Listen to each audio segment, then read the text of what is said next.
Students, তোমরা যারা গৌরবঙ্গ ইউনিভার্সিটির আন্ডারে সেকেন্ড সেমিস্টারের ছাত্রছাত্রী আছো এবং তোমাদের রাষ্ট্রবিজ্ঞান সাবজেক্টটা এমডিসি কোর্স হিসেবে আছে, আজকের ক্লাসটা তোমাদের জন্য অত্যন্ত গুরুত্বপূর্ণ। আজকের ক্লাসে আলোচনা করব তোমাদের এমডিসি পেপার থেকে 1 নম্বর যে মডিউলটা রয়েছে এখান থেকে তোমাদের প্রথম এক নম্বর তোমাদের যে প্রশ্ন, অর্থাৎ 10 মার্কের জন্য যে প্রশ্নটা আমি নির্বাচন করেছি তোমরা দেখো। আর তোমাদের এই রাষ্ট্রবিজ্ঞান এমডিসি পেপারের প্রথম ক্লাস, মিডিয়াতে রাজনৈতিক বলতে কি বোঝায়, রাজনীতিতে মিডিয়ার ভূমিকা মূল্যায়ন করো। Most important. তোমাদের এখানে আমি একটা কথা বলে রাখি, তোমাদের যেহেতু পলিটিক্স অ্যান্ড মিডিয়া, কারণ তোমাদের এই যে এমডিসি সিলেবাসটা প্রথমেই কিন্তু বলা ছিল introduction to media and politics. পুরো কনসেপ্টগুলো, পুরো সিলেবাসটা কিন্তু মিডিয়া এবং রাজনৈতিক নিয়ে কিন্তু করা হয়েছে, ঠিক আছে।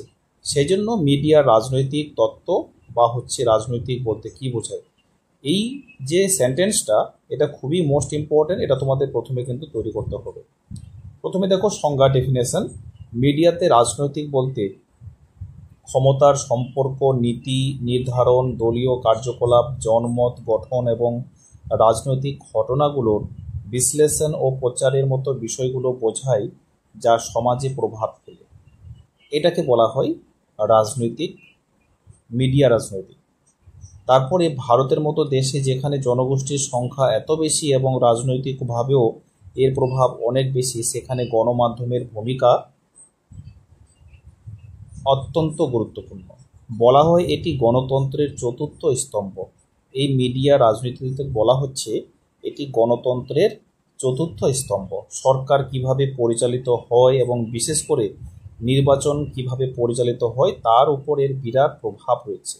সংবাদপত্র, টেলিভিশন, রেডিও এবং ইন্টারনেট প্ল্যাটফর্ম, ভারতে উপলব্ধ অসংখ্য ধরনের গণমাধ্যমের মধ্যে কয়েকটি মাত্র।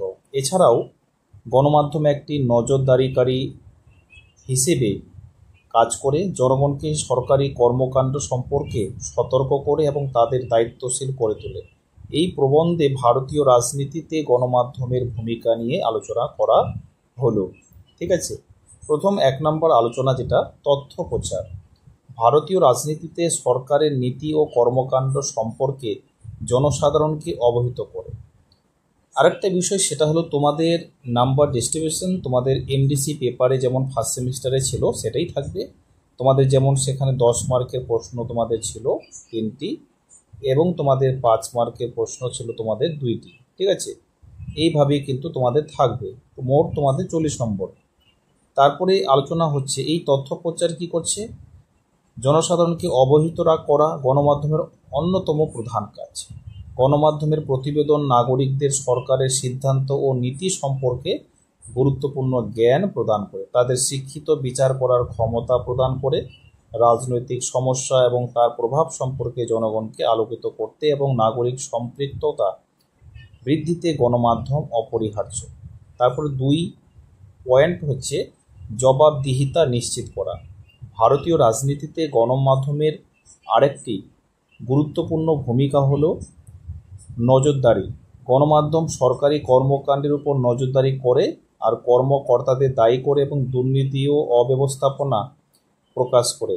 কয়েকটি উল্লেখ করার মতো, গণমাধ্যম বিভিন্ন জালিয়াতি ও কেলেঙ্কারি উন্মোচনে গুরুত্বপূর্ণ ভূমিকা পালন করেছে, যার মধ্যে রয়েছে 2G স্পেকট্রাম কেলেঙ্কারি, কমনওয়েলথ গেমস কেলেঙ্কারি এবং কয়লা কেলেঙ্কারি। 3 যে পয়েন্টটা রয়েছে এটা কি বলছে এখানে, জনমত গঠন। জনমতের উপরেও গণমাধ্যমের উল্লেখযোগ্য প্রভাব পড়েছে। গণমাধ্যম একটি নির্দিষ্ট বিষয় বা নেতার প্রতি জনগণের মতামত গঠন করতে পারে। গণমাধ্যম তার প্রতিবেদন এবং সম্পাদকীয় কভারেজের মাধ্যমে জনসাধারণের কথোপকথন এবং এজেন্ডা পরিবর্তন করতে পারে।